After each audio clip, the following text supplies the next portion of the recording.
오늘 주시는 하나님 말씀 사도행전 9장 36절부터 42절의 말씀입니다. 요바에 다비다라 하는 여제자가 있으니 그 이름을 번역하면 도르가라. 선행과 구제하는 일이 심히 많더니 그때에 병들어 죽음에 시체를 씻어 다락에 누이니라.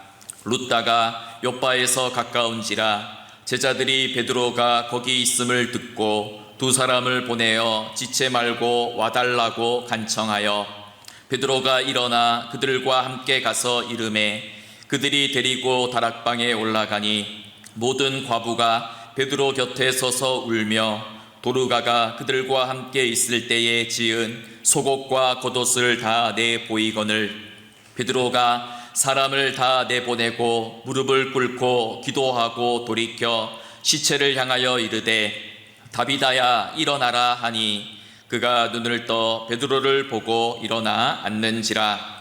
베드로가 손을 내밀어 일으키고 성도들과 가부들을 불러들여 그가 살아난 것을 보이니 온 요빠 사람이 알고 많은 사람이 주를 믿더라. 아멘. 지금 우리는 성령의 바람이 불어오는 교회라는 주제로 매주 말씀을 듣고 있죠. 성령의 바람이 불어오면 어떤 일들이 일어나는가, 그것을 살펴보고 있습니다. 그래서 성령님이 임재하시면 메마르고 생기를 잃은 교회가 다시금 하나님 나라의 꿈과 비전을 가지게 되죠.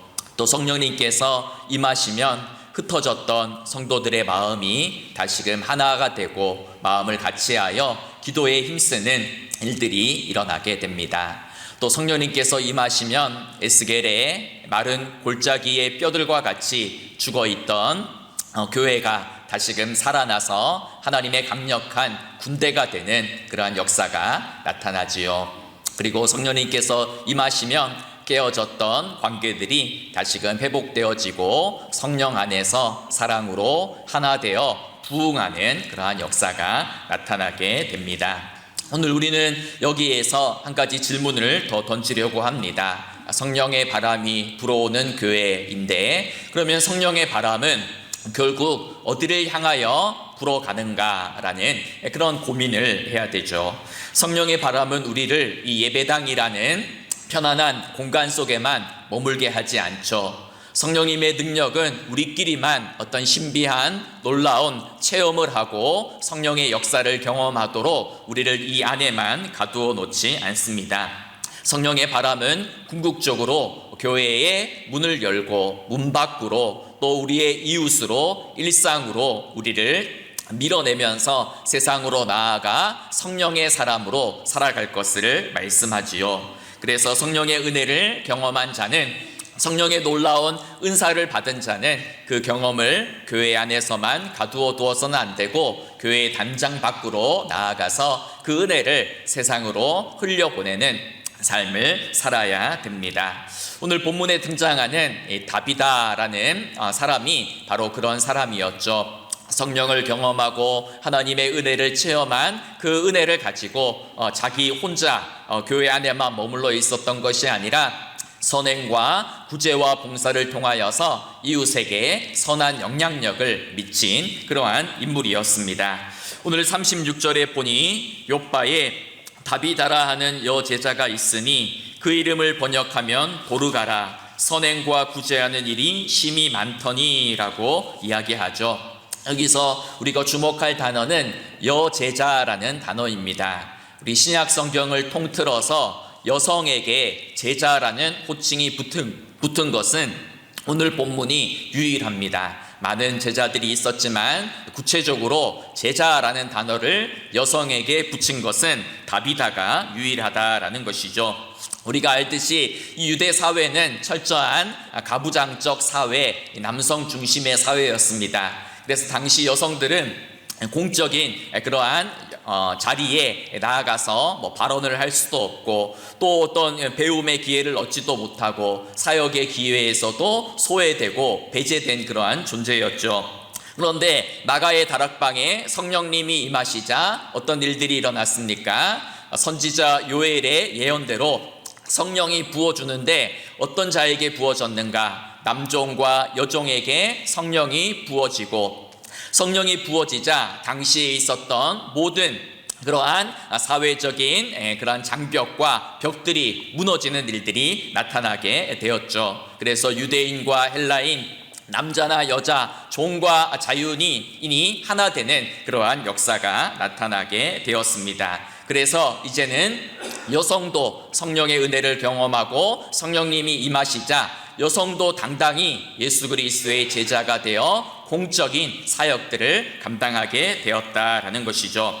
그렇다면 이 다비다는 어떤 예수님의 제자였을까요? 오늘 말씀을 보니까 선행과 구제하는 일이 심히 많았다라고 이렇게 보도합니다. 지금 성경 기자는 이 다비다가 사회적인 다비다의 가문이나 경력이나 배경이나 재산을 소개하지 않죠. 다비다에 대해서 딱 한마디로 요약을 하는데 바로 선행과 구제하는 일이 심히 많았다라고 이렇게 보도를 합니다. 여기서 심히 많았다라는 것은 그냥 열심히 했다, 많이 했다, 또 마지못해서 애썼다라는 그런 의미가 아니고요.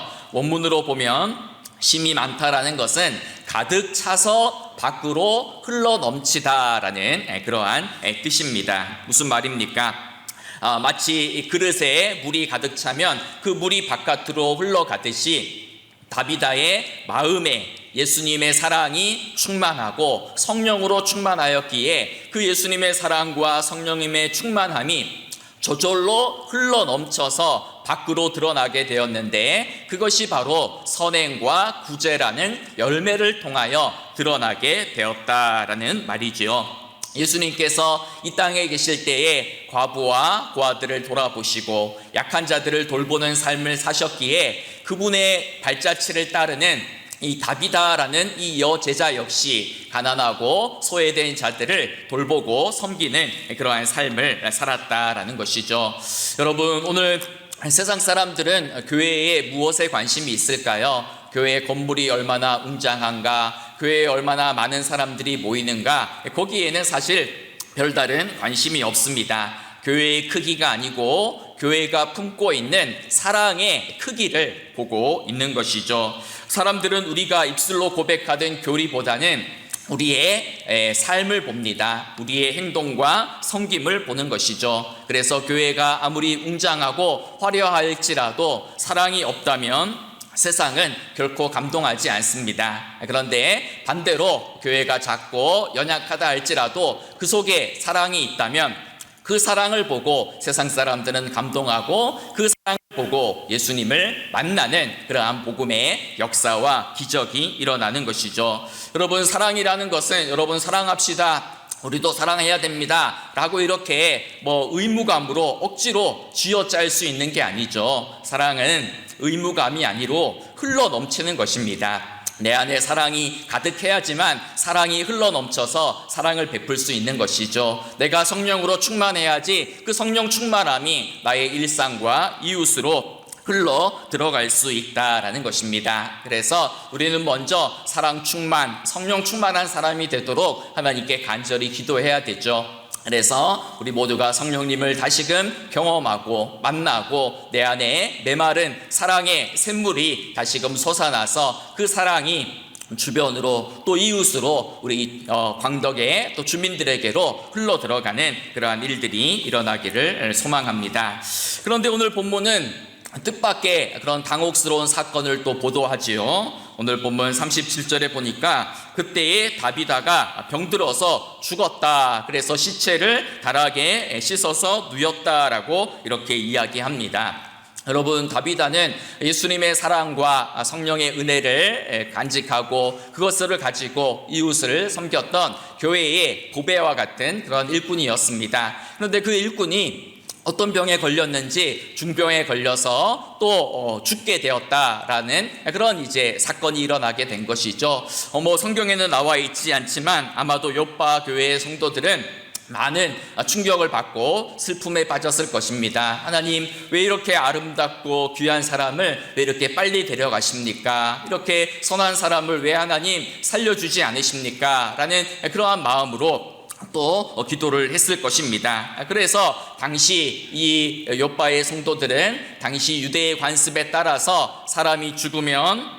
해가 지기 전에, 그날 해가 지기 전에 장례를 빨리 서둘렀습니다. 왜냐하면 당시 팔레스타인의 그 기후가 굉장히 무덥기 때문에 시체가 금방 썩기 때문에 당일에 해가 지기 전에 빨리 씻어가지고 어떤 토굴이나 땅에 매장해야만 했죠. 그런데 오늘 본문에 보니까 욥바 교회 성도들은 그러한 일반적인 장례 절차와 관습을 따르지 않았습니다. 대신 그들은 어떻게 행동했습니까? 그들은 대신 이 욥바에서 약 18km 떨어진 루다라는 지역에 사도 베드로가 머물고 있다라는 소식을 알고서 급히 두 사람을 보내어서 지체하지 말고 우리에게 와달라라는 그런 소식을 전하며 오히려 매장하지 않고 베드로를 보내었다라는 것이죠. 이러한 행동이 무엇을 의미합니까?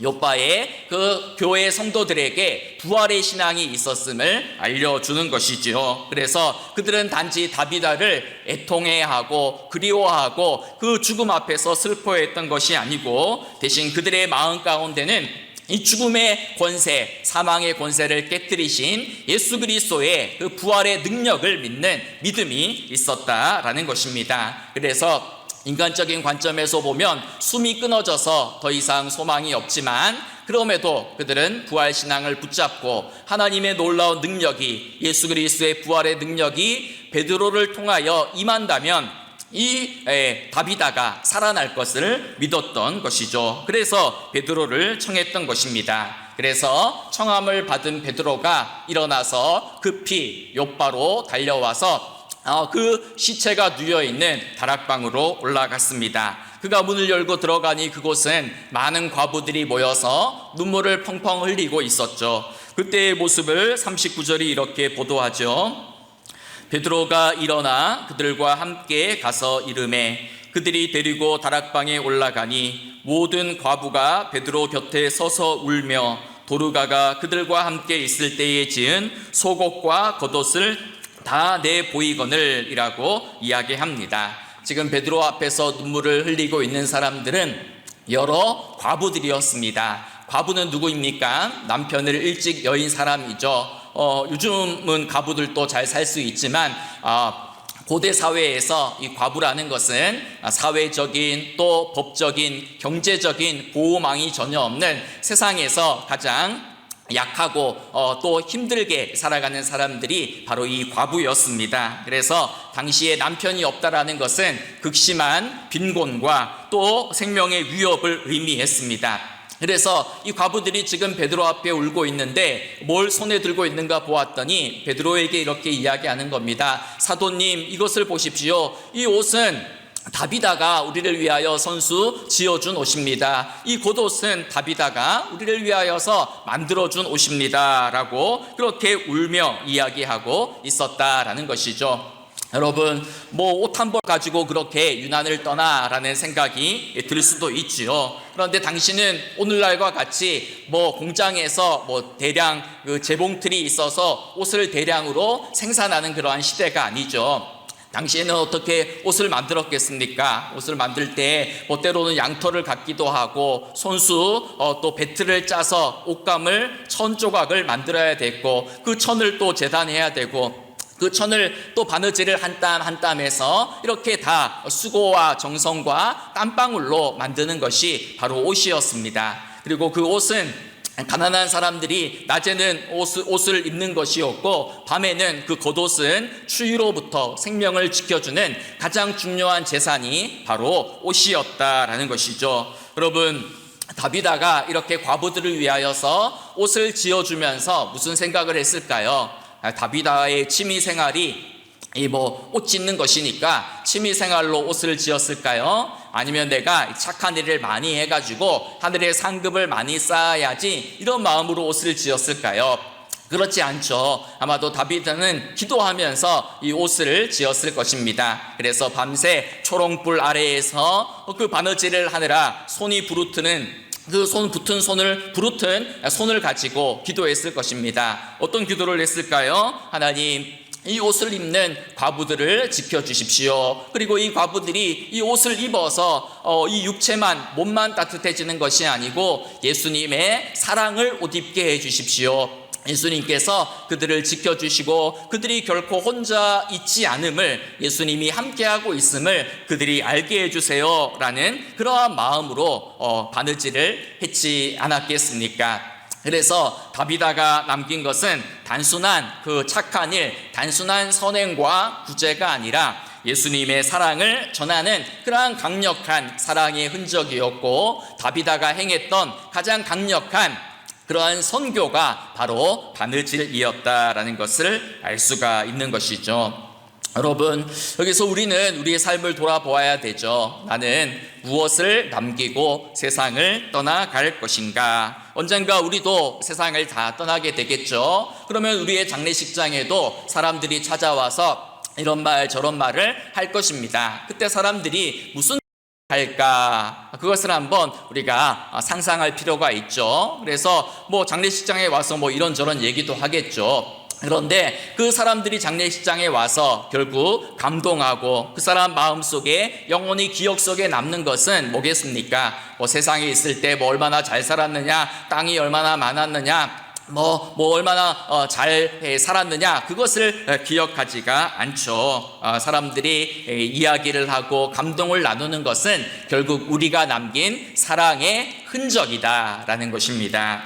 여러분, 저도 가끔 이런 생각을 합니다. 내가 세상을 떠날 때, 내가 죽을 때에 얼마나 많은 사람들이 나를 기억할까? 우리 가족들 빼고, 우리 핏줄 빼고 나와 함께했던 사람들 중에 나의 사랑의 흔적을 기억하고 울 수 있는 사람은 몇 명이나 될까라는 그런 생각을 하게 됩니다. 우리도 그런 생각을 해야 되죠. 그리고 결국 우리가 이 세상을 떠날 때에 남는 것은 우리가 남겼던 사랑의 흔적, 선행과 구제의 흔적을 기억한다라는 것이죠. 그래서 우리가 날마다 이 사랑의 흔적을 남기는 삶을 살아야 되죠. 장례를, 나의 마지막을 준비한다라는 말은 다 여러 가지로 준비해야 되겠지만 그동안 내가 더 행하지 못한 사랑과 구제를 하면서 이 땅에 내가 영원히 남길 수 있는 것이 무엇인가, 그것을 생각하며 살아가야 된다라는 것입니다. 오늘 다비다는 신약 성경에 최초로 그 이름이 언급된 제자였습니다.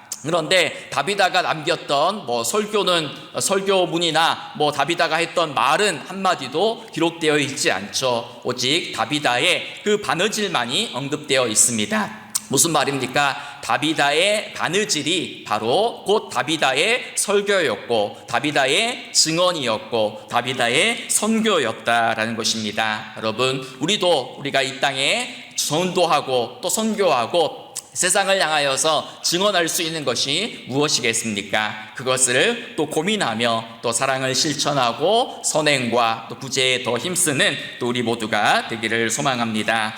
여러분, 오늘 베드로는 이 다비다의 죽음 앞에서 어떻게 반응하고 있습니까? 모든 과부들이 옷가지를 들고 울고 있으니까 함께 슬퍼하며 울며 그 슬픔에 동화되지 않았죠. 오히려 그는 40절에 보니까 베드로가 사람을 다 내보내고 무릎을 꿇고 기도하고 돌이켰다, 이렇게 이야기를 합니다. 먼저 베드로는 그 다락방에 있는 사람들을 다 밖으로 내보냈습니다. 왜 내보냈겠습니까?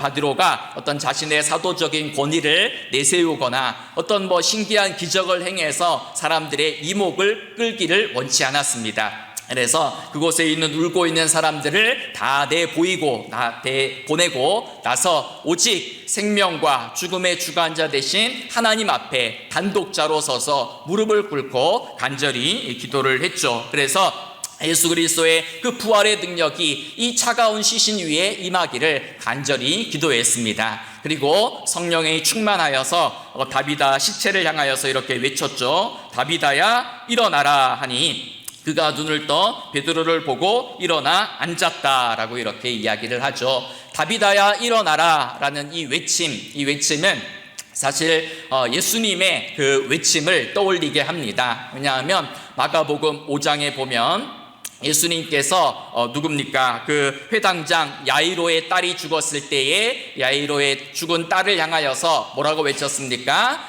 소녀야 일어나라 달리다굼이라고 외치셨죠.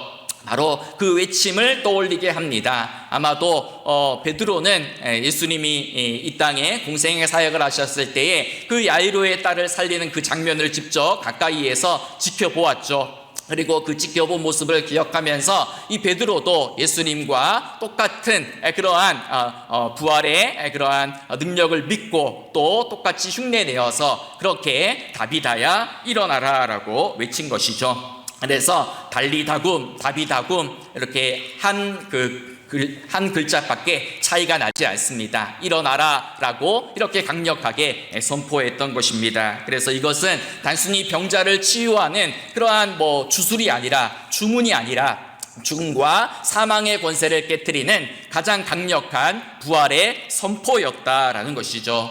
그리고 오늘 본문을 읽다 보면 또 반복되는 그러한 단어가 하나 등장합니다. 무슨 단어인가 라고 보면 일어나다라는 말이 3번이나 반복되고 있어요. 그래서 39절에 보면 베드로가 일어나서 욥바를 향하여 갔다 이야기하죠. 40절에는 다비다를 향하여 일어나라 외쳤고 41절에는 손을 내밀어서 일으켰다라고 이렇게 이야기를 합니다. 그래서 이 성경 저자는 일어나다라는 이 부활의 동사를 의도적으로 3번씩이나 반복하면서 일어날 것을 강조하죠. 죽음에서 일어나서 생명으로, 절망에서 일어나서 소망으로 나아갈 것을 그렇게 이야기하고 있는 것이죠. 하나님은 오늘 또 우리들을 향하여서 일어나라 라고 말씀합니다. 잠자고 있는 우리들을 향하여서 일어나라 말씀하시고 죽어있는 우리 영혼을 향하여서 다시금 깨어나라 일어나라 라고 말씀하는 것이죠.